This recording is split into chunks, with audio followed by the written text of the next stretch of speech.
Welcome back, recruits. I'm CptAshes, and today we're going to continue our playthrough of That Dragon Cancer.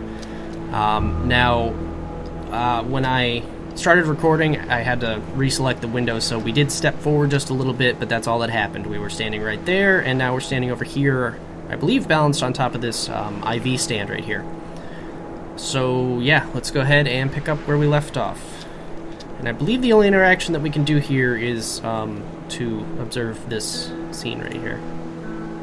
Oh, it's a message in a bottle.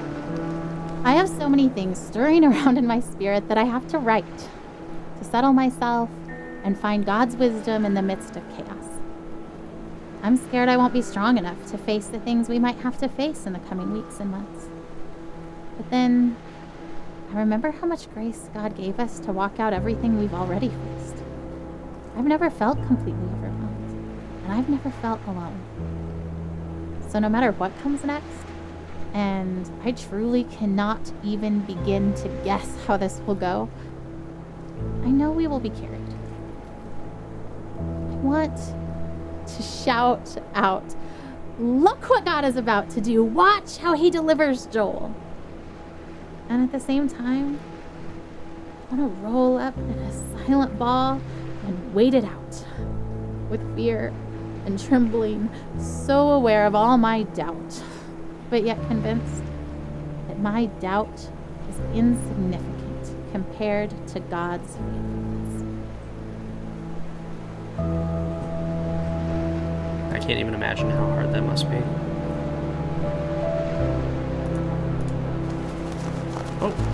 Oh, I'm the seagull. Okay, I gotcha. So we're gonna go around and read the notes. We've been through so much already. This is a new degree of tragedy, but it's not so much different from the struggle we've already been living. We pressed into God. We pressed into faith. We fought until we found peace. We stood in peace when our flesh wanted to strive more. We stood in peace when it started to feel like laziness or foolishness or both. We waited for God to direct us specifically in prayer because all the directions we had initiated had not panned out. We prayed for no nausea because that's what we felt in our spirits we were supposed to pray, even though we'd prayed it countless times before while Joel continued to vomit. We saw one small miracle and then another. We waited to pray specific things until we were given specific direction, and we saw bigger miracles. And yet, if you asked either of us if we were doing enough, trying hard enough, we would say no.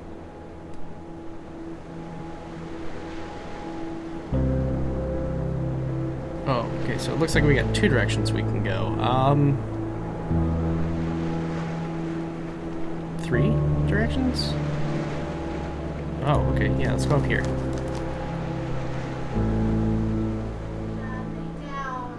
Guys, are you ready for bed? Joel, lay down. Okay. Should we do a song? Sure. Okay, big boys, why don't you come in here and we'll sing the littles a lullaby. I'm tired. I know, it's bedtime. Ugh, okay. Elijah, lay down. Babe, did you even check in his mouth? Who's Joel? No. Joel has chicken stuffed in his cheeks from dinner. Get it out, that is so disgusting. Been in there for the last 2 hours. Ew. Okay, hold on, I'm trying. Joel, ouch! Stop. Did he just bite you? Yeah, I think he just put too much in his mouth so he can't swallow. He was just saving it for later, babe. Like he needed a midnight snack. Yeah, that's what you do. Oh my goodness. Okay. A big version of a little chipmunk. Do you guys remember when he couldn't even eat any solids and because he couldn't swallow? Do you remember that from the surgery? How it hurt his ability to swallow, so we had to give him bottles. Oh, that's no I fun. remember one time we had pizza, so he chewed it all up and then spat it out everywhere. That's so gross. What? I remember that. That was So gross. But he just wanted to try things so bad. He wanted to taste them. He wanted to be like you guys.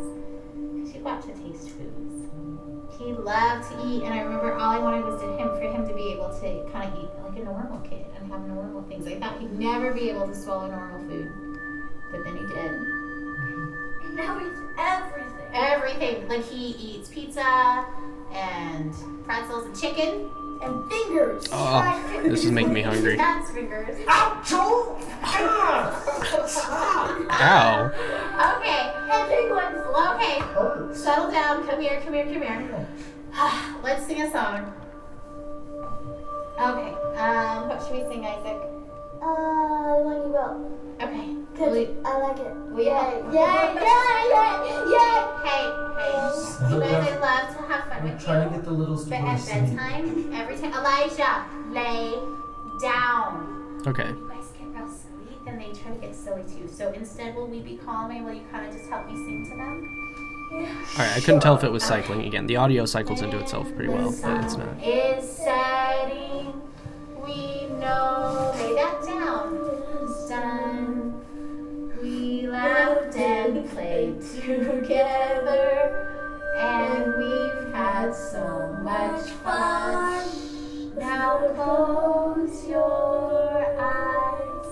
Elijah, I'll sing you a lullaby. I see you. Just close your eyes to encourage them and listen to this lullaby. Even though you're tired, it's hard to say goodnight.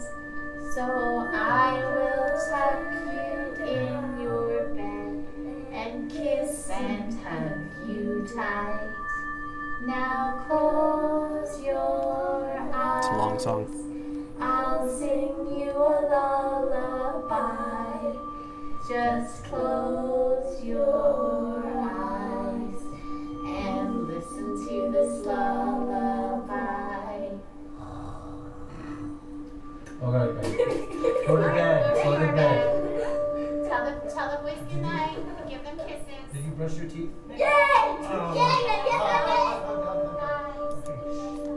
Oh, we can actually go in the room. My bad. I was thinking it would send us back. Okay, so what all can we do here? We can... Not sure if these are two separate things.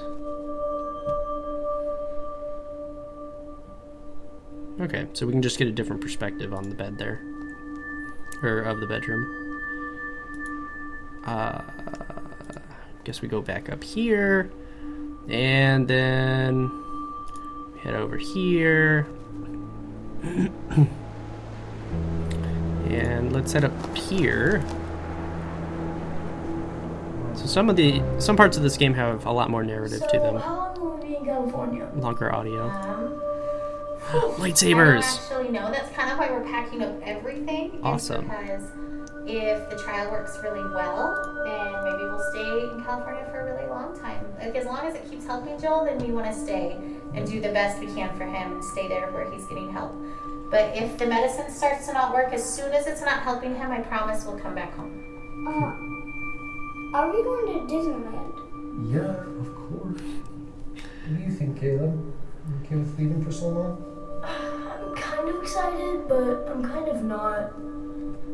I mean, I think it'll be fun, but I just don't like missing school. Oh, yeah. You're the only 8-year-old to ever. Right?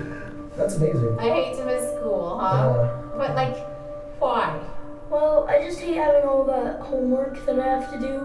Oh, you hate catching up from missing school. Your teachers are going to send me homework, and Oh, we'll boy. just try to do a little bit of it every day, so it won't be that bad, but there'll still be fun stuff we can How do. many kids get to go on an adventure to California in the middle of the school year? I'd say that's pretty cool. And we're going to be staying in the middle of San Francisco near Golden Gate Park, and there's a museum, and there's a botanic garden, and there's the Golden Gate Bridge, and water, and a prison, and I promise not to leave you in the prison. Alcatraz. Hopefully we can get out of that. That'd be cool. Anyway. I don't know if they still do tours. And we're going to spend lots of time as a family together, and lots of time with Joel, too. you know? Yeah. It's kind of a sad trip, even though it's fun. Yay. Yeah. Yay and sad. It's kind of all of those things, huh? Is it all the things, Caleb? Yeah, I mean, it's hard to see Joel, you know, like needing so much help. Yeah.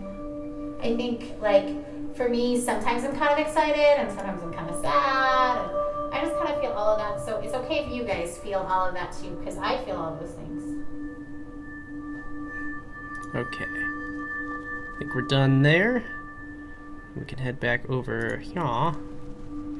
And we will continue on to the left.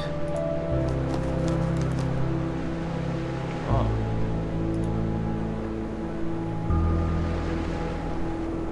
As this long day draws to a close, I am tired, but not sleepy. My face is puffy from crying. I have a dry throat and dry hands, a slight headache, and a desire to write down absolutely everything. I want to describe the feeling of being entirely empty and entirely resolute. I want to explore how I can be deeply sad and incredibly hopeful at the same time. I want to talk about holding Joel's hand, walking down the hall wanting to soak in the moment, to memorize the feeling of having his hand and mine, to let it matter, and then hating that my thoughts swing to, because what if I can't hold his hand one day? And hating that thought, wishing I could just appreciate each second of Joel without that appreciation spilling into the pre-morning I refuse to do because I believe he will live.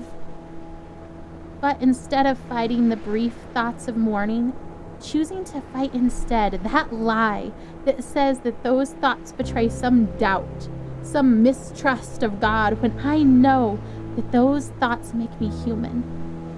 That God knows I am human. He doesn't make Joel's victory dependent on me never feeling unsure. And that's something that's really hard for a lot of people, is not blaming yourself when something happens, you know, or thinking that because you didn't think a certain way, oh, that's going to bite out of it, that, you know, it's your fault that this happened. People like to internalize blame a lot. I had been in this room with my father before, during the brief window where he wasn't dying but was instead getting better. That wasn't the man I saw this time.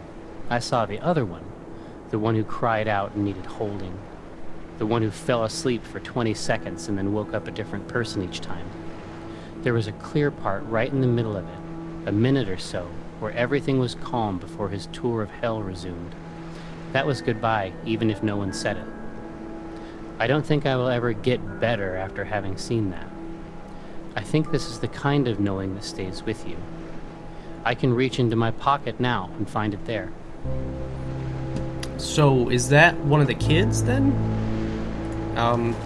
As they're, you know, like growing up? Is that what we're seeing there?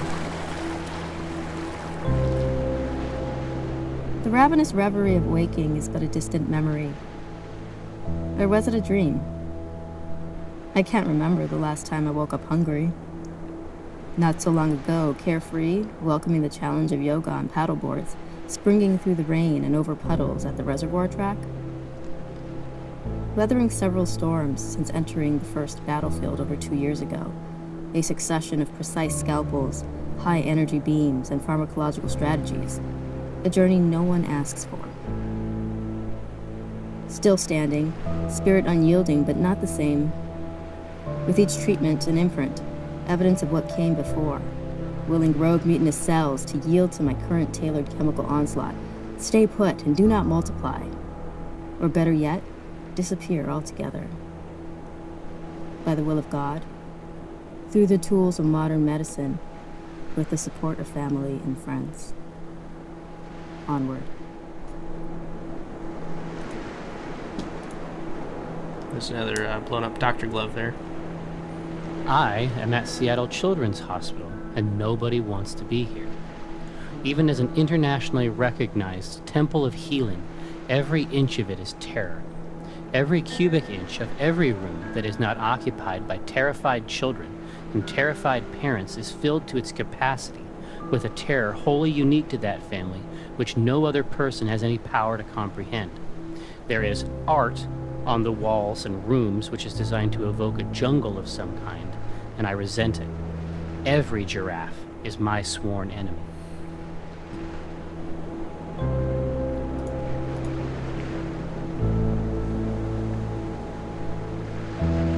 Aw. That's really good.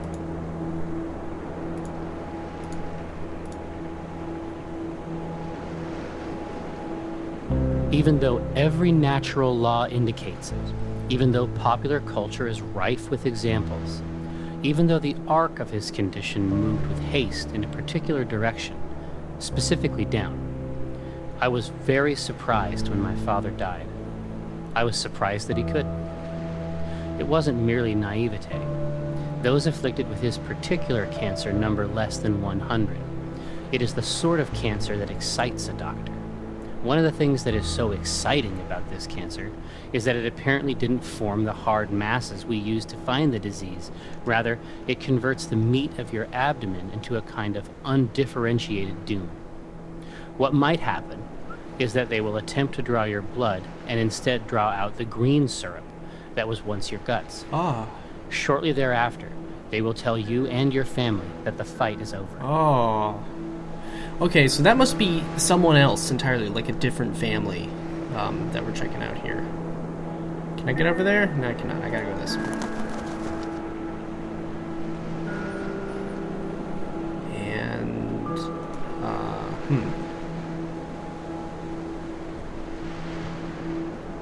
maybe back this way and then... Okay. So we probably have to go through the room. No, okay, never mind. I'm figuring this out, I'm sorry.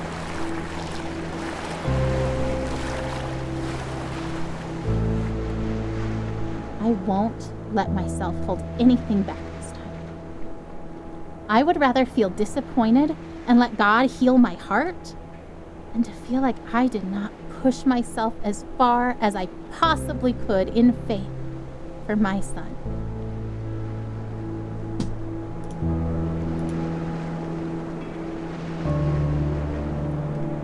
It was easier to believe that God would win this battle for Joel when the dragon Joel was facing was blurry, seen from a great distance up on a hill very far away. Now the dragon Joel is facing is close enough for us to begin to see every scale and scar. We can feel its breath. If we were confident before because we weren't quite sure what we were facing, then our confidence was misplaced. When the dragon becomes more real, then our God must become even bigger, even more real to us. Our faith must grow to match our circumstances. We must not, no matter how tempting, try to shrink our circumstances to match our perception of God.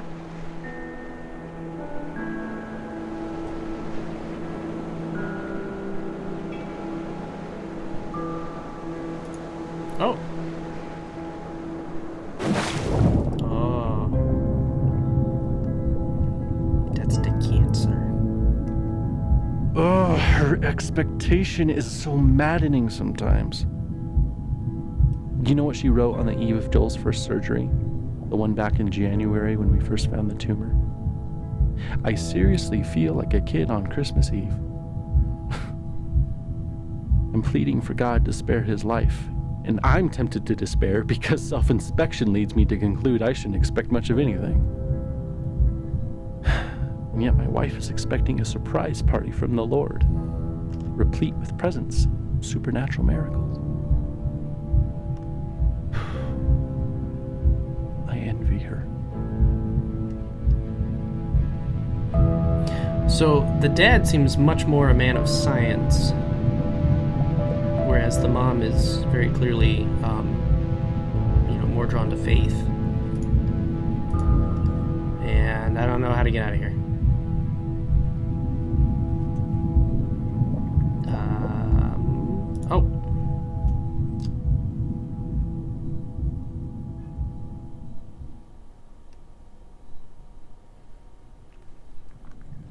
Joel the Baby Knight. Hop in bed, boys. Let's go. Boys, get in bed. Oh, can you at least tell us a story?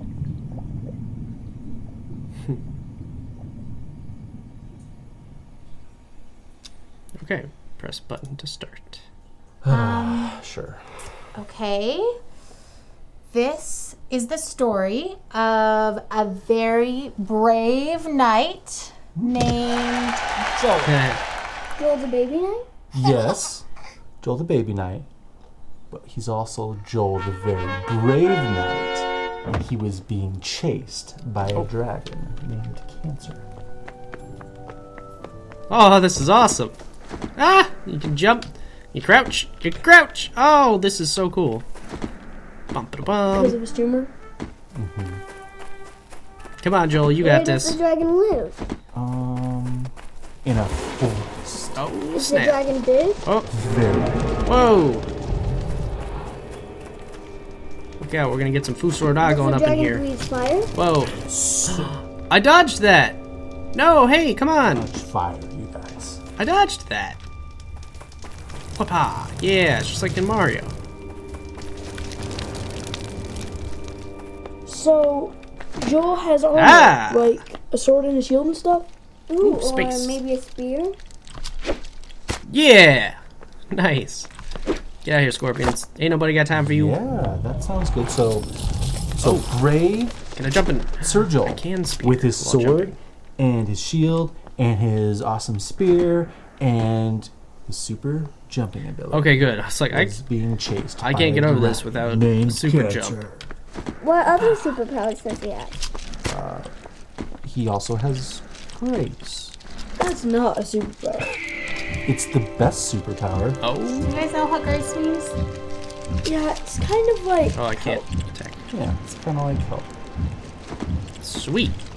It's like the eagles from Lord of the Rings. You know, and he's not the only one who's ever tried to fight this dragon. Some very brave knights have fought this dragon and lost.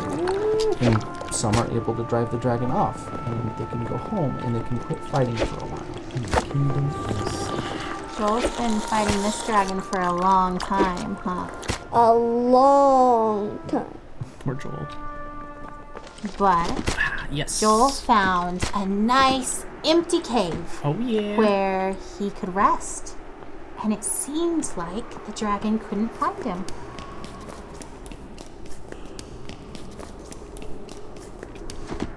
Whoopah. This is awesome. This is a But cool little just minigame. when he thought Oh no. that the danger was past, the dragon found his hiding spot and came after him in the cave. That mean dragon. How do you even get in here? You can't sustain flight in here. Well, that dragon's going to kill Joel. Joel's going to lose. No way, Why man. do you say that? Because Joel is just a baby. Babies can't kill dragons. Joel ain't got time for no dragon. You're right. Baby can't kill the dragon. But that's the best Whoa. part of the story. Whoa. God fights Whoa. for Oh you. my goodness. He fights that dragon. Oh, I keep killing Baby Joel. And we know that God Give me my armor. can win, Thank even you. if Joel Thank you. can't. That's great. Hey, look out. Ain't nobody got time for you, dragon. Yeah, I can dodge your stuff. Dodge it all day. Okay, so that's my health down there, not yours. Which is very rude, by the way. Can I attack you? Oh! Oh! Okay, hitting the fireballs. Where'd you go?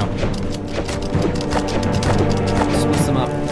Oh, that is your health! Oh, I keep getting him killed. Well, what about Tim from Church Mom? He died from cancer.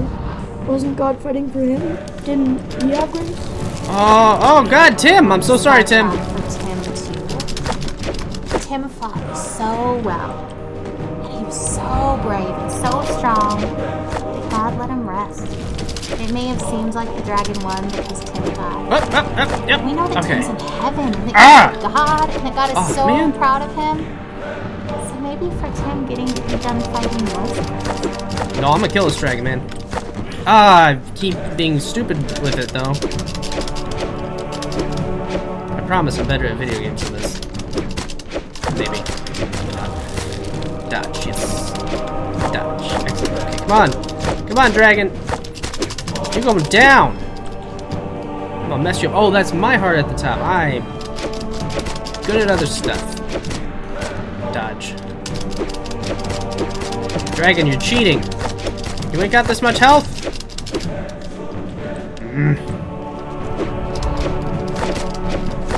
Oh my god, dragon, come on. Is Tim supposed to die? I think maybe Tim is supposed to die. I mean, I know they said it, but I think it's like...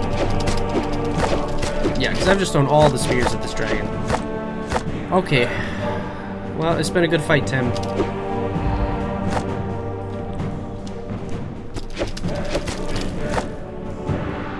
Sorry, Tim.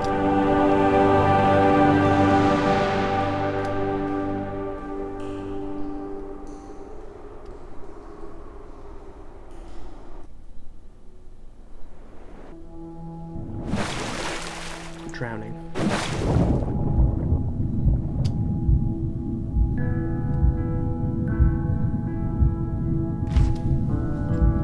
Okay, I have control once again. Alright, I'm gonna go ahead and cut this one off here. We will pick up right where we left off. Thank you guys so much for joining me. It's been great playing with you. This is CptAshes, signing off. Papa! Yeah, it's just like in Mario. So, Joel has armor, like a sword and a shield and stuff?